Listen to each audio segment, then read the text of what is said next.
그 다음으로 우리가 영적 행복의 울타리 안으로 들어가려면은 유혹으로부터 자유로워져야 됩니다. 유혹으로부터. 이 유혹은 우리들이 죽을 때까지 우리를 쫓아다니는데, 많은 유혹 중에서 지금 현대 우리 신자들을 괴롭히는 아주 큰 유혹 중에 하나가 뭐냐, 뭐 돈에 대한 유혹도 있지만은 가장 큰 것은 성적 유혹입니다. 성적 유혹. 여러분들, 이 성에 대한 타락이 제일 처음 나온 것이 어디였죠? 소돔과 고모라에 보면은 창세기 19장에 나오죠. 창세기 19장에 보면은 소돔과 고모라의 그 성의 타락 때문에 하느님이 불심판을 합니다. 그렇죠? 그 후에 롯과 롯의 아내와 그 딸들 둘이 불심판을 피해서 도망을 치다가 롯의 아내가 어떻게 됩니까? 뒤를 돌아다보고 뭐로 변하죠? 석은 기둥으로 변해요. 그리고 난 다음에 롯과 그의 두 딸은 동네 한가운데로 들어가지 않고 동굴 속에서 삽니다. 사람을 피해서. 근데 살다 보니까 이 롯의 두 딸이 이게 큰일 난 거야. 이 아버지 때문에 생으로 과부로 생처녀로 늙어 죽게 생겼어. 정욕, 성욕은 막 일어나는데 해결할 길이 없는 거야. 그래서 어떻게 했습니까? 큰 딸년이 아버지를 포도주를 잔뜩 먹여놓고 들어가서 아버지랑 동침을 해요. 그 다음날 둘째 딸년이 아버지를 또 술을 잔뜩 먹여놓고 들어가서 간음을 해요. 그래서 임신을 해요. 두 딸이. 거기서 생겨난 인간이 모압인이요 암몬인이야. 다시 말하면은 인류 최초의 성범죄는 근친상간이에요. 엄밀하게 따지면은 롯은 딸 두 년한테 성폭행을 당한 겨. 아니 맞아요? 틀려요? 맞아요. 성폭행을 당한 거예요 이게 지금. 그러면 이러한 근친상간의 성범죄는 그때뿐이고 오늘날에는 없을까? 왜요? 많죠. 상상도 못할 근친상간이 많아요. 신문에만 안 나고 창피해서 말을 못할 뿐이지 술 먹은 아버지한테 당하는 딸들이 얼마나 많은지 몰라요. 오빠한테 당하고. 그러면 여자들만 당하는 줄 압니까? 천만에 남자들도 당해요. 뇌성마비 걸린 남동생을 누나들 둘이서 수십 년 동안을 성폭행을 했어요. 시집간 누나들이 오면은 그 뇌성마비 걸린 청년은 엄마 나가지 말라고 그런대요. 누나가 무서워서. 지금은 사람이기를 포기한 일들이 너무너무 많아요. 드러나지만 않았을 뿐이지. 이런 근친상간. 아무튼 성욕 자체는 축복인데, 그러나 그것을 잘 조절하지 못하면 음란이 되고, 사탄은 그 음란을 통해서 죄를 짓게 합니다. 맞지요? 그럼 우리들이 몸에서 피가 끓을 때까지 이 싸움은 계속돼요. 그럼 할머니, 할아버지들은 성욕이 없느냐? 왜 없어요? 있어요. 그러니까 오죽하면 꺼진 불도 다시 보라는 말이 왜 생겼겠어요? 절대 불 안 꺼져. 몸은 늙었어도 얼짱 보면 가슴 뛰는겨.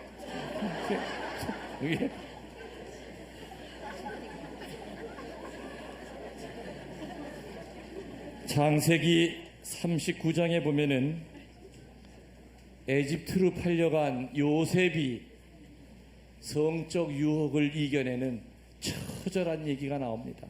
비록 짧은 39장의 얘기지만은 보디발의 아내로부터 집요하게 성적 유혹을 당하지요. 보디발은 누굽니까? 지금 따지면은 파라오의 경호대장이야.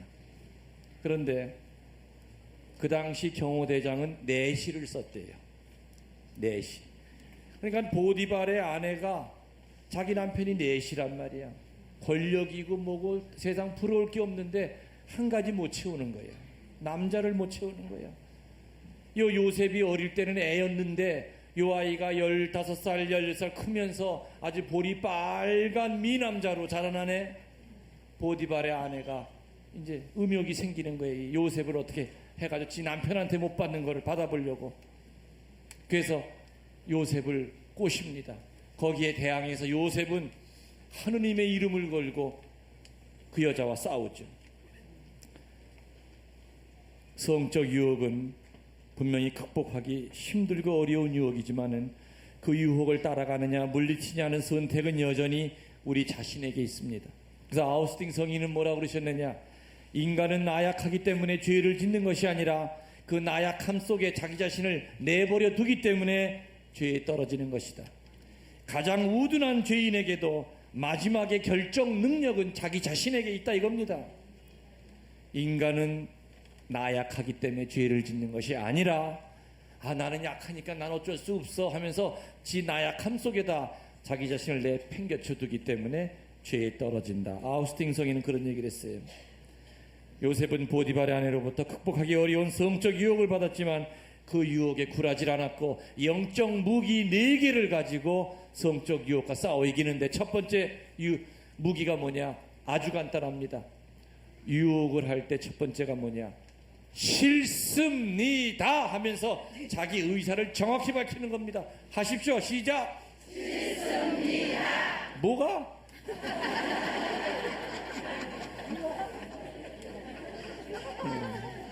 싫습니다. 경로당에 가서 할아버지가 유혹을 할 때 할머니들은 첫 번째로 해야 될 말이 싫습니다 하면서 정확하게 의사를 밝혀야 돼요. 불과 4단어에 불과하지만 성적 유혹을 물리치는데 이것만큼 단호한 무기는 없어요. 자기 의사를 정확히 표현해야 되죠. 유혹이나 악 앞에서는 단호해야 됩니다. 어중간해서는 절대 안 되지요. 그래서 어느 의사도 알코올 중독자들에게 절대로 한 방울도 먹으면 안 된다고 하지 가끔은 먹어도 된다 그 말 안 합니다. 상습 절도범에게 재판관이 주중에는 쉬시고 주말에만 훔치시죠. 이런 말 절대 안 씁니다. 마찬가지로 성적 유혹은 단호해야 됩니다. 성당에 갔더니 미사 시간에 어느 형제가 나를 쳐다보는 눈이 끈적해. 그래도 꼴에 또 그래도 인물은 알아봐 하면서 내 미모는 아직도 살아있어 하면서 그 남자가 미사 끝나고 가면서 아이고 자매님 혹시 저 오늘 시간 있으세요? 차 한 잔. 길이 같은 길인데 어머머 이제 드디어 작업 들어오네 하면서 이제 그럴 땐 무슨 말 하라고요? 싫습니다. 아주 매몰차게 끊어버려야지. 그냥 처음엔 차 마시러 가고 차 마시는 걸로 끝나는 거 아니죠? 거듭 만나다 보면 그 다음에는 술 마시게 되고 그 다음에 모텔로 가게 돼 있는 거야. 그렇게 코스가 그렇게 돼 있어. 코스가 그것이 돼 있는 거예요. 성적 유혹은 적당하게 응답할 성질의 것이 아니기 때문에 확실하게 싫습니다 하면서 정확하게 얘기하세요. 근데 이 싫습니다 가지고도 보디발의 아내가 물러서질 않았어요. 그래서 두 번째 쓴 영적 무기는 뭐냐? 멀리하는 거였어요. 멀리하는 것. 성적 범죄를 짓지 않으려면은 그러한 범죄를 행하게 하는 그 대상을 멀리해야 돼요. 여러분들 불에 가까이 가면 갈수록 탈 확률이 더 크죠. 불에 멀어지면 멀어질수록 될 확률이 적어들어요. 그건 마치 뭐와 같으냐? 포르노 잡지나 이상한 비디오 테이프를 보면서 나는 순결할 수 있어. 순결해집니까? 그런 거 보면서 절대 순결해지질 않죠. 음란 잡지나 음란 영화를 보면서 내가 얼마나 견딜 수 있나 보자 시험하는 것만큼 바보짓은 없다는 겁니다. 누군가가 내 가슴을 울렁거리게 하는 사람이 있으면은 그 사람을 피해야 하고 멀어져야 됩니다. 아니 성당에 남자 여자가 모여 집회를 하기 때문에 또 어떤 때는 남녀가 같이 하는 액션 단체가 있잖아요. 그죠? 사고가 생긴단 말이에요. 어느 날 보면은 어느 자매가 안 보이고 어느 형제가 안 보여. 이거 어떻게 됐어요? 그러면 신부님 모르셨어요? 두 집안 난리 났어요. 지금 어디 가서 살림 차렸어요. 어느 누군가가 누군가를 봤을 때 마음이 울렁거리고 뛰면은 그 사람 피해야 돼요. 멀어져야 돼요. 그 사람이 교정미사 나오면은 교정미사 나오면 안 돼요. 새벽 미사를 나오든지 저녁 미사를 나가야 돼요. 무슨 얘기인지 알아들으셨어요? 멀어져야 돼. 멀어져야 돼. 손가락을 불 속에 집어넣고 데이지 않기를 기도하는 것과 똑같아요. 가까이 간다고 하는 것은. 다윗은 유혹의 손길 앞에서 멀리 떨어져 있어야 됨에도 불구하고 유혹을 향해서 다가갔죠.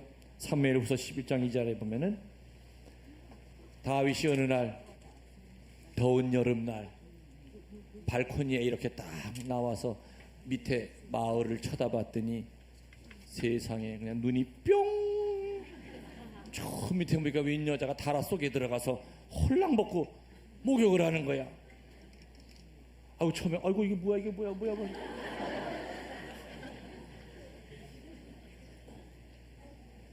야, 딱 보니까 죽이네. 완전 S라인이네.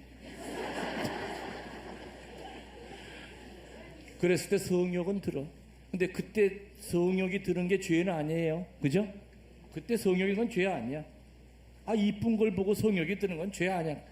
그렇지만 아이고 내가 이거 못 볼 거 받고 나면서 멀어졌어야 됐어요. 멀어졌어야 됨에도 불구하고 다윗은 다가선 거야. 지 비서를 불러서 야, 너 이리 와봐. 저거 누구 마누라인지 너 알아서 수단 방법 가리지 말고 침실로 끌고 와라. 알아보니까 또 얼마나 잘 됐는지 몰라. 전쟁터에 나가 있는 우리아의 아내라는 거야. 됐다, 신랑도 없겠다, 끌고 들어와 해가지고 간음을 해서 임신이 된 거예요. 겁이 덜컥 나네. 그래서 어떻게 했습니까? 전쟁터에 나가 있는 우리아를 불러가지고 내가 특별 외박을 줄 테니까 오늘 마누라랑 가서 잠자라. 근데 이 우리아는 우직하기 때문에 갑옷도 벗지 않고 그냥 문 밖에서 서 있다가 동침을 안 한 거예요. 아, 이놈이 들어가서 자야 그래도 자식이 생겨도 이놈 자식이라고 우길 텐데 아, 이 예상대로 안 됐단 말이에요. 그 다음에 어떻게 했겠어요? 편지를 한 장 써서 네 상관한테 갖다 줘라. 그 편지는 내용이 뭐예요? 요거를 들고 가는 요놈을 최전방에 내보내서 반드시 죽여야 된다. 그래서 죽였어요. 다시 말하면은 간음죄는 결국에는 살인죄까지 이어지는 거예요. 그 얘기는 뭐냐? 우리 신문지상에 나오는 살인죄 있죠? 그 내막은 거의가 섹스예요. 불륜 때문에, 내연의 관계 때문에, 치정 때문에 거의가 밑바닥을 내려가 보면 거의가 이 성적 유혹 때문에 살인죄까지 가게 돼 있어요. 그거는 인류 역사가 그렇게 생겨 먹었어. 이게 요셉은 다윗과는 달랐어요. 그는 매일같이 다가오는 보디발의 아내로부터 멀리 있고자 죽을 힘을 다해서 애썼죠. 왜냐하면 요셉은 집사장이었기 때문에 늘 주인 마님과 하루에 몇 번씩 만나야 되는 처지임에도 불구하고 가능한 한 다른 사람을 집어넣어서 이렇게 명령을 듣게 했어요. 창세기 39장 10절에 보면은 그녀와 함께 있는 것조차도 피했다. 그런 말이 나옵니다. 그녀와 함께 있는 것조차도 피했다. 내 정결을 지키기 위해서. 아우스팅 성인은 또 이런 말씀도 하셨습니다. 새가 머리 위를 날아가게 하는 것은 우리의 잘못이 아니다. 그러나 새가 우리 머리 위에 둥지를 틀게 하는 것은 우리의 잘못이다. 맞죠? 마찬가지로 우리가 순간적으로 성욕을 느끼는 것은 자연스러운 것이지만 그 성욕이 우리 몸을 지배하게 해서 간음을 범하게 되는 것은 결코 자연스러운 것이 아니라 우리의 잘못이다. 동의하십니까? 네. 그래서 성적 유혹의 두 번째 무기는 멀어지는 거였어요. 멀어지는. 근데 요거 가지고도 요 여인이 포기를 안 합니다. 요 여인이 악마는 집요하게 보디발의 아내로부터 집요하게 음욕을 일으킵니다. 어떻게 해서든지 저 요셉을 네가 건드려야 된다. 그래서 세 번째 쓴 영적 무기가 뭐냐? 도망치는 겁니다. 두 번째는 멀리 하는 거라고 그랬죠? 멀리 해도 안 될 때는 도망을 쳐야 됩니다. 이 세상의 다른 유혹은 저항을 해야 되지만 특별히 성적 유혹만큼은 저항하면 할수록 더 끌려 들어갑니다. 도망을 쳐야 됩니다. 고린토전서 6장 18절에 보면 여러분은 음행으로부터 도망치시오 하는 말이 나옵니다. 디모데후서 2장 22절에 보면은 그대는 젊음의 욕망으로부터 도망치시오 하는 말이 나옵니다. 도망가지 않고 성적 유혹과 맞서서 싸운다고 과연 이길 수 있을까? 이 성욕이라고 하는 거대한 에너지는 결코 맞서서 못 이깁니다. 지게 될 수밖에 없어요. 근데 도망쳐야 돼요. 우리들 주님의 기도할 때 우리를 유혹에 빠지지 않게 하시고 하죠. 그 기도는 유혹이 저만큼 앞에 있을 때 하는 기도입니다. 이미 내가 유혹의 한가운데 들어와 있을 때는 그 기도할 시간 없어. 36개 주랭랑 쳐야 돼. 무슨 얘기인지 아세요? 유혹에 빠지지 않게 해달라고 하는 기도는 유혹이 저만큼 앞에 보일 때 하는 기도지, 내가 이미 유혹의 한가운데 들어와서 허우적거릴 때는 그 기도할 게 아니에요. 36개 주랭랑 쳐야 돼요. 도망쳐야 돼요. 이 세 번째 도망을 치는 거. 근데 지금 얘기한 것처럼 첫 번째가 실수입니다. 두 번째가 멀리 하는 거. 세 번째가 도망치는 거. 이 세 가지를 완벽하게 했다 하더라도 네 번째 거가 없으면은 그 사람은 유혹자의 손에 넘어갈 수밖에 없는데, 네 번째가 뭐냐? 하느님을 두려워하는 마음이 있어야 돼요. 솔직히 우리가 이론적으로 몰라서 죄에 떨어집니까? 아니죠. 하느님을 두려워하는 마음이 없으면 앞에 얘기한 세 가지의 비책도 소용이 없어요. 하느님에 대한 경외심, 요셉은 하느님을 두려워하는 사람이었습니다. 하느님을 경외하는 사람이었습니다. 하느님이 어떤 분인지를 아는 사람이었기 때문에 늘 경외했죠. 내가 요 한순간의 요 쾌락을 위해서 나중에 하느님의 얼굴을 내가 어떻게 쳐다볼까? 늘 그런 마음을 갖고 하느님에 대한 경외심으로 살았기 때문에 그 엄청난 유혹을 이겨낼 수가 있었던 거였어요. 하느님에 대한 경외심은 무질서한 우리의 감정을 차분하게 만듭니다. 유격이 일어나더라도 예수님의 십자가를 쳐다보고 손에 묵주를 잡고 굴리면은 그 어지럽던 마음이 차분해집니다. 데살로니가전서 4장 3절에 보면은 하느님의 뜻이란 바로 여러분의 성화라고 얘기했습니다. 그래서 우리들이 이 세상 살아가면서 영적 행복의 울타리 안으로 들어가기 위해서 아주 중요한 것은 성적 유혹으로부터 자유로워져야 된다. 알아들으셨습니까? 네. 그 다음으로 우리가 어떤 행복의 울타리 안으로 들어와야 되느냐? 하느님의 소리에 귀 기울이면서 살 때 우리들은 행복합니다. 무슨 소리요? 하느님의 소리에 귀 기울이면서 살 때 행복하다. 저는 소리를 크게 세 가지로 나눕니다. 첫 번째는 자연의 소리가 있습니다. 예를 들어서 어떤 겁니까? 자연의 소리. 나뭇잎 소리, 새소리, 물소리, 바람소리, 시냇물 소리. 이 자연의 소리의 특징은 뭐냐? 평화를 줍니다.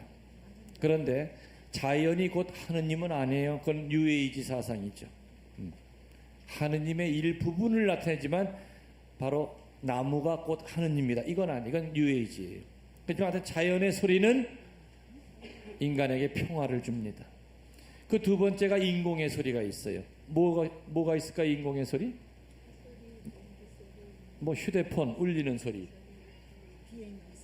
자동차 엔진 소리, 또 뭐 있습니까? 그러면 요거는 어디에 속할까요? 자연의 소리에 속할까요? 인공의 소리에 속할까요? 방귀 소리는 어느 쪽에 속할까요? 예? 여러분들 취미 참 이상하네. 아니, 여러분들은 방귀 소리 들으면 평화를 느껴요? 하긴 지가 끼면 평화롭지. 자연의 소리의 특징은 평화를 느낀다고 그랬어요. 방귀 소리는 글쎄, 그건 자연의 소리는 아닌 것 같아. 방귀 소리는. 근데 또 이 방구 얘기가 나왔기 때문에 내가 또 그냥 또 넘어갈 수가 없는데, 어느 은퇴 신부님이 은퇴하셨지만은 어느 본당에서 미사 한 대를 맡아서 하셨대요. 근데 연세가 80이 넘어가니까 얼마나 힘이 듭니까? 그리고 나이가 많아지면 관략근이 망가져요. 시도 때도 없이 방구가 나와. 마음대로 조절이 안 돼요. 이제 연세가 많아지면은. 그래서 신부님이 어느 날 미사를 드리시면서 이 성작 있죠. 성작을 높이 들어 올리다가 힘을 주다가 자기도 모르게 방구가 나왔어요. 근데 방구도 보면 종류가 많죠. 뽕! 하는 요런 방구는 듣기는 괴로워도 전혀 냄새는 없어요. 근데 거의 화생방경보 수준에 이르는 방구는 절대 소리가 안 나요.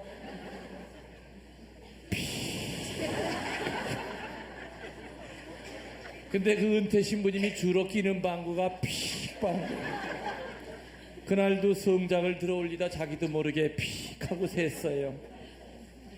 방귀가 한동안은 제이 속에 머물다가 밑으로 빠져나오기 시작하는데, 사제가 성체 성녀 축성할 때 복사 아이들이 무릎 꿇고 이렇게 코대고 있죠.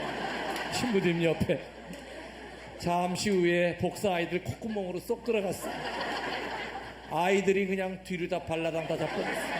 얼마나 썩었으면 냄새가. 근데 조금 있다 보니까 큰 못 한 자루가 이 제대 위에 막 떨어져서 굴러다니는 거야. 이 못이 이 천장에서 빠졌나 하고 보니까 천장에는 못 빠진 데가 없어. 그래서 뒤를 돌아다 보니까 세상에 예수님이 코 막느라고 이쪽 손에 있는 못이 빠져나간 거야. 이렇게. 얼마나 독했으면. 누가 꾸며낸 얘기인지는 모르지만은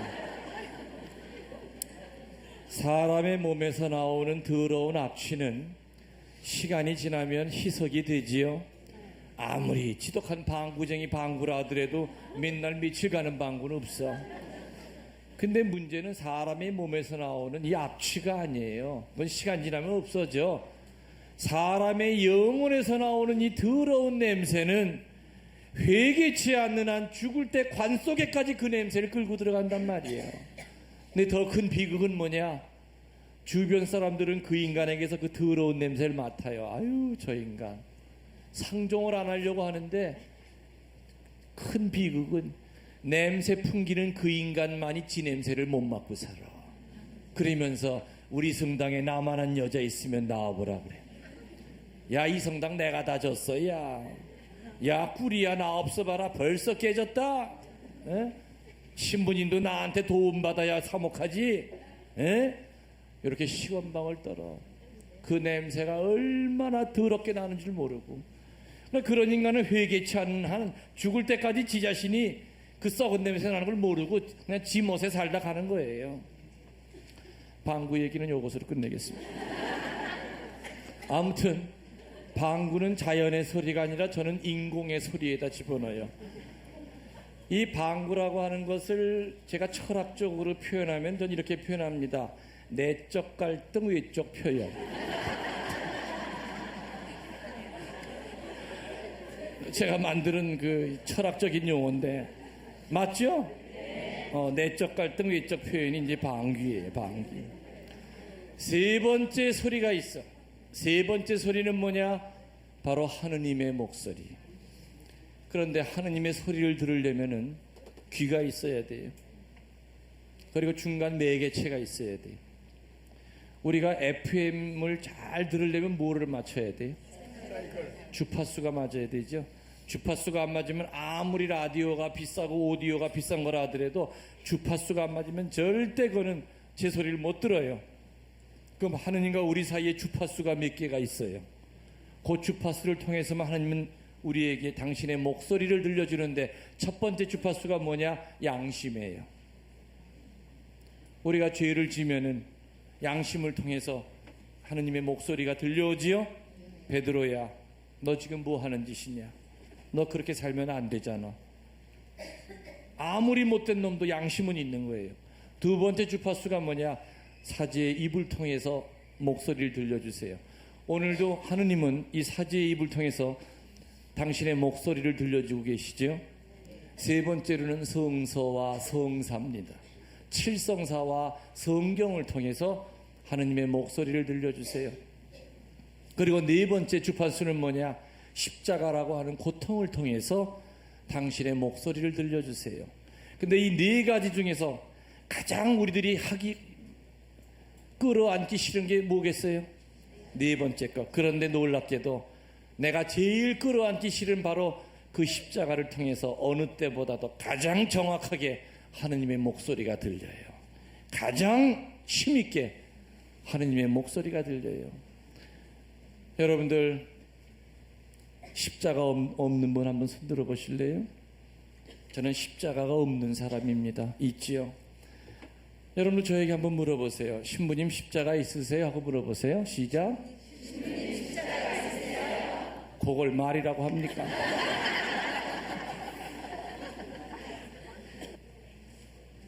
여러분들 십자가 없는 사람 없지요? 다 있어요. 가시가 한두 개씩 안 박혀 있는 사람이 없다 이거예요.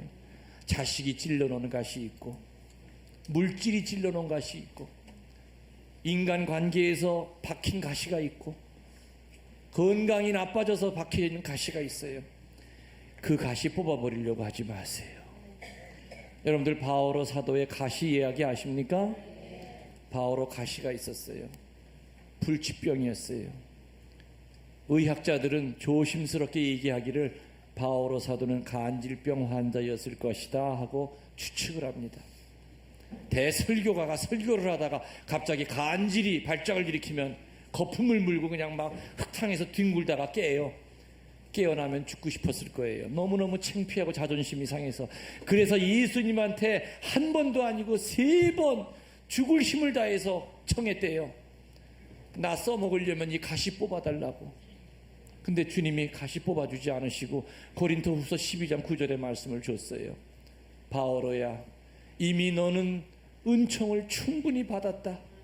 내 권능은 약한 자 안에서 완전히 드러난다. 내 권능은 건강한 자 안에서가 아니라, 가진 자 안에서가 아니라, 힘 있는 자 안에서가 아니라, 나의 권능은 약한 자 안에서 완전히 드러난다. 바오로 사도는 그 말씀을 받아 삼키고 즉시 고통의 의미를 180도로 해석을 하면서 즉시 어떤 말을 합니까? 이제부터는 주님의 권능이 내게 머무르게 하기 위해서 내 약점을 자랑하겠습니다. 그전에는 바오로가 발작을 일으킨 동네는 절대 가지 않았어요. 내 약점을 알고 있기 때문에. 그러나 그 다음부터는 바오로 사도는 나는 얼마든지 교만에 빠질 수 있는 그런 인간입니다. 정통 유대인에다가 가므리엘 대선생의 수제자에다가 얼마든지 교만에 빠질 수 있는 그런 사람이지만 내가 교만에 빠질까봐 가시 하나를 찔러 놓아줬습니다. 여러분들에게 있는 가시, 그거 뽑아버린다고 하는 말 뜻은 뭐냐? 하느님이랑 인연을 끊어버리겠다, 그 뜻이에요. 하느님이랑 인연을 끊고 싶으면 그 가시 뽑아버리세요. 그나마 요 꼬라지 요 정도라도 이렇게 여러분들이 신앙생활 할 수 있었던 그 힘은 뭐냐? 그 가시 때문에 그래요. 하느님은 가시를 통해서 여러분에게 다가오셨어요. 프란치스코 성인이 글라라 성녀가 선행을 하는 걸 보고 충격을 받고 회개했죠. 그래가지고 착하게 살기로 마음을 먹었습니다. 눈이 오는 몹시 추운 겨울날 프란치스코는 2층에서 잠을 자고 있었는데 누가 아래층에 문을 두둥겨요. 나갔더니 누가 거적대기를 뒤집어 쓰고 너무 추우니까 몸 좀 녹히게 해달라고 들어오십시오. 벽난로에다가 불을 비춰가지고 벽난로 그 빛이 그 앉아있는 사람의 얼굴을 딱 비치는데 보니까 세상에 누구였겠어요? 나병 환자. 구멍만 몇 개 뚫어서 그냥 피고름이 줄줄 흘러내리는 나병 환자가 들어온 거예요. 옛날이나 지금이나 나병 환자들은 격리를 시키죠. 그때 당시에는 더 그랬어요. 나병 환자는 돌로 때려 죽여도 살인죄가 안 졌었어요. 마을로 들어오기만 했다 하면은. 근데 그 나병 환자가 들어온 거예요. 그전 같으면 그냥 멱살을 잡아서 끌고 나갈 거였지만은 세상에 착하게 살려니까 별게 다 기어들어오네 하면서 뜨뜻한 물 떠다 주고, 근데 또 나병 환자가 한 수 더 떠가지고, 오늘 날이 너무 추우니 오늘 밤 여기서 불 쬐고 새벽에 몰래 산으로 올라가겠습니다. 그래서 담요까지 하나 갖다 줬어요. 그리고 프란치스코는 2층에 올라와서 잠을 자고 있었는데, 한참 잠을 자는데 그냥 뭐가 콧구멍으로 악취가 들어와. 그래서 뭐가 막 얼굴을 막 비벼대. 눈을 떠보니까 세상에 그 문둥이가 침대 속으로 기어들어온 거야. 그래도 여자 문둥이는 아니여. 다행이지.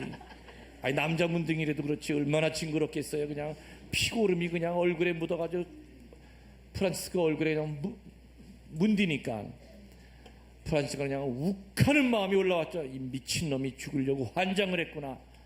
그냥 주먹이 올라가려고 하는 걸 꾹 참고, 세상에 착하게 살려니까 별게 다 침대 속으로 기어들어오는구나 하면서 애따 모르겠다 하면서 더 세게 끌어안았어. 나병 환자가 끌어안은 것보다.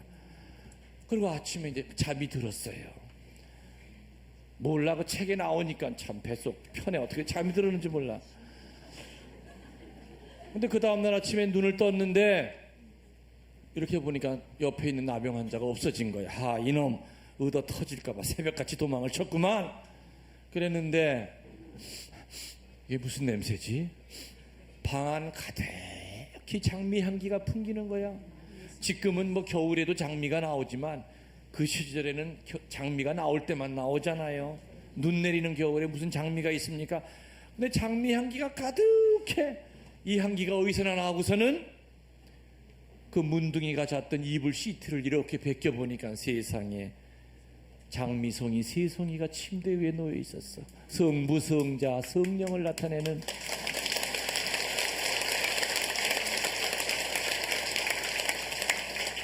한밤에 프란시스코는 누구랑 잔 겁니까? 바로 예수님이 바로 그 문둥이였어요. 예수님은 다녀간 표시로 성부, 성자, 성령을 나타내는 장미송이 세 송이를 놨죠. 그 장미를 붙들고 프란시스코는 침대 앞에 무릎을 꿇고 엉엉 울면서, 주님 감사합니다. 주님의 귀싸대기를 안 갈기게 해주셔서 감사합니다. 주님의 배를 안 차게 해줘서 감사드립니다. 주님의 멱살을 잡아서 2층 창문으로 안 던지게 해줘서 감사합니다. 정말 그럴 뻔했어요. 그렇죠? 때릴 뻔했어요. 내쫓을 뻔했어요. 바로 그 사건이 프란치스코를 완독으로 나가게 하는 결정적인 사건이 됐어요. 그렇게 프란치스코는 예수님을, 문둥이로 변한 예수님을 만난 거예요. 여러분들, 예수님 만나보고 싶으시죠? 네. 그럼 지금 죽여드릴까요? 아, 말을 내가 험악하게 했나? 할머니들한테 천당 가고 싶으신 분 그러면 손 다 들어. 지금 가고 싶으시면 그럼 다 내려. 천당은 가고 싶은데 좀 더 살아야 되겠다 이거예요. 예수님 보고 싶다고 그러셨어요? 여러분들 이제껏 살면서 수도 없이 보셨어. 예수님이 우리 성화에서 보는 대로 실크 원피스를 입고 금발머리에다가 금발 수염을 하고 눈은 쌍꺼풀 쳐가지고 그렇게 안 나타나셔. 때로는 속을 뒤집어 놓는 놈으로, 때로는 돈을 떼먹고 도망가는 놈으로. 이제껏 여러분들 앞에서 수많은 예수님이 지나갔는데도 여러분이 못 알아본 거예요. 그러면서 죽일 놈, 나쁠 놈, 저 죽어야 돼, 지옥에 나가라. 여러분이 예수님 문 밖으로 내쫓은 적도 많이 있을 거예요. 그러니까 예수님이 그러셨잖아요. 내가 헐벗었을 때, 감옥에 갇혔을 때, 굶주렸을 때, 나그네 되었을 때, 목말랐을 때 그 사람이 곧 나다 동일화시키셨어요. 그 사람이 나랑 비슷한 사람이 아니라 그 사람 이꼬르 바로 나다 그러셨어요. 앞으로도 여러분 실망하지 마세요. 앞으로 죽을 때까지도 예수님 많이 여러분 찾아오실 거예요. 오늘 여러분들이 들으셨으니까 어떻게 대하셔야 될 줄 이제 아셨죠? 신부님 말은 그래도 또 그 속 뒤집어 놓는 놈 나타나면 저 패고 싶어요. 그럴 때 프란치스코 성인을 생각하세요. 네? 프란치스코 성인을 생각하세요. 아무튼 십자가를 통해서 하느님의 목소리가 가장 강력하게 들려요. 네 가지라고 그랬어요. 주파수가. 첫 번째 양심, 사제의 말씀, 성사와 성경. 네 번째로는 십자가라고 하는 주파수. 그런데 하느님의 목소리 중에서 특별한 목소리가 있어요. 그 목소리는 뭐냐? 부르심이라고 하는 목소리가 있어요. 특별 성서. 성서에 보면은 예언자들을 부를 때 특별한 모습으로 부르죠. 그죠? 구약에 나오는 여러 예언자들을 부를 때 다니엘이고 이사야고 보면 다 특별한 소리로 부르세요. 두리뭉실이 아니라 아주 정말 온몸이 다 불이 탈 정도로 그 놀라운 소리가 들려요. 여러분들 신부님들 사제 성서 받을 때, 그래서 신학교 들어갈 때 똑같은 동기가 하나도 없다는 거 아십니까? 아시죠? 똑같은 동기가 하나도 없어요. 제 동창 신부님 가운데 한 분은 부활초 때문에 신학교에 들어와서 사제가 돼서 살아요. 초등학교 3학년 때 복사를 섰대요. 근데 부활 전날 망부할 때 신부님이 초 들고 입장하죠. 그거 하기 전에 제2실에 이렇게 초를 세워놨어. 축성할 초를. 근데 복사 아이들이 까불까불대다가 초를 넘어뜨린 거야.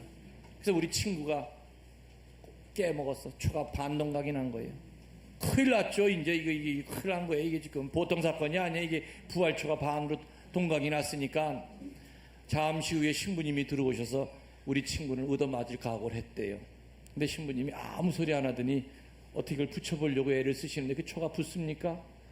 5분 있다가 수녀님이 들어오더니 그 광경을 보고 수녀님은 짐작한 거예요. 이 복사놈들이 까불다가 넘어뜨렸구나. 어떤 놈이야! 그렇게 키우니까 이 아이는 그냥 무서워서 바들바들 떨었대요. 그때 신부님은 일어나더니 그 떠오는 우리 친구를 제이 뒤에다가 숨기더니 수녀님에게 그랬대요. 수녀님 죄송합니다.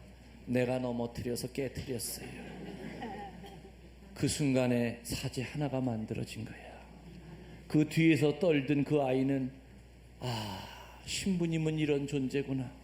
나도 우리 신부님처럼 나중에 꼭 사제가 돼서 바로 이런 사제가 될 거야. 그 후에 그분은 신학교에 들어와서 사제가 됐고 자기에게 성서를 보여준 그 신부님처럼 정말 가난하고 억울한 사람들 앞에서 교도소 수인 3억 오래 하고 빈민사업 하면서 지금도 이렇게 열심히 잘 살고 계세요. 그러니까 그런 목소리로 부르실 때가 있어. 또 저랑 제일 친한 친구 신부님이 있는데 그 신부님은 정말 못생겼어. 진짜 3층에서 떨어진 호박을 마차바퀴가 밟고 지나갈 얼굴. 나랑 항상 7년 동안 한 침대 옆에 한 밥상을 먹었어요. 근데 밥을 먹다가 내가 놀려. 근데 워낙 사람이 좋으니까 놀려도 뭐 대꾸도. 근데 밥을 먹다가 내가 쳐다보면서 너 나타가 네 엄마가 너 깔고 앉았지. 그래도 노여워하질 않아요. 근데 그 신부님이 성소를 받은 동기가 뭐냐? 자기네 본당에 프랑스 신부님이 계셨는데 이건 얼굴이 조각이래요. 아랑드렁은 형님한데요. 그렇게 잘생긴 프랑스 신부님이 계셨는데 저녁에 스테인드 빛이 제대를 쫙 그 신부님의 옆얼굴을 비치는데 거의 그림이었대요. 이야, 저렇게 잘생긴 사람도 자기 청춘을 바쳐서 사제가 됐는데 나처럼 못생긴 놈이 뭐가 아까울 게 있느냐. 이게 신학교 들어오게 된 동기야 이게.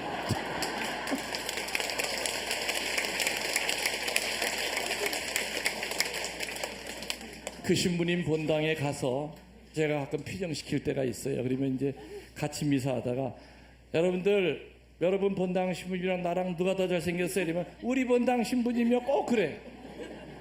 그 성당 가서 본당 신부 밉대는 말 하면 맞아 죽어요. 세상에 할머니들이 그 신부님 아주 물고 빨어 이뻐 죽겠다고 그렇게도 부르는 거예요. 이렇게 하느님의 목소리는 특별한 목소리가 있어요. 우리나라 첫 번째 주교님이 노기남 대주교님이죠. 대주교. 노기남 대주교님이 어떻게 성수받았는지 얘기 들으셨어요? 노기남 대주교님은 집이 공소였대요. 아버지가 공소회장인데 옛날에 서양 신부님들이 말을 타고 판공성사 주로 오면 보통 보름이고 한 달 동안 머무르다가 하셨잖아요. 그때 되면은 공소회장 부인이 그 신부님 수발을 드는 거예요. 근데 그 신부님 밥상을 쳐다보면 이 노기남 소년이 뒤로 넘어가겠는 거야. 자기는 1년 내내 한 번 먹을까 말까 한 그 노란 그 찐계란 있죠? 예? 새우젓 국물에다가 이렇게 놓고서는 깨 뿌려가지고 파송송 쓸어 놓은 거. 고개 매 끼 때마다 넘어가는 거야. 신부님 밥상에. 야, 나도 사제만 되면 저렇게 매일같이 저 찐계란을 먹을 수 있구나. 그래서 그거 계란 먹고 싶어서 신학교를 들어가신 거야. 그래가지고 대주교까지 되셨어. 전능하신 하느님은 찐계란 가지고도 대주교를 만들어.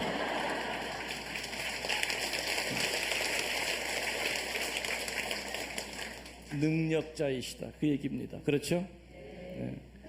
그래서 하느님의 소리는 지금 말씀드린 대로 자연의 소리가 있고 인공의 소리가 있고 하느님의 목소리가 있는데, 하느님의 소리는 분명히 우리들이 귀를 잘 기울여야 되는 그 주파수가 있다. 양심이라고 하는 주파수, 사제의 말씀이라고 하는 주파수, 칠성사와 성경이라고 하는 주파수, 그리고 무엇보다도 가장 강하게 힘있게 들려오는 주파수는 십자가라고 하는 주파수, 가시라고 하는 주파수, 그리고 그거 외에 특별한 목소리가 있는데 그 소리가 무슨 소리? 사제를 부르는 바로 부르심의 목소리다. 그래서 여러분 주변에 계신 사제들은 하다가 들어온 게 아니라 그렇게 들어오셨어요.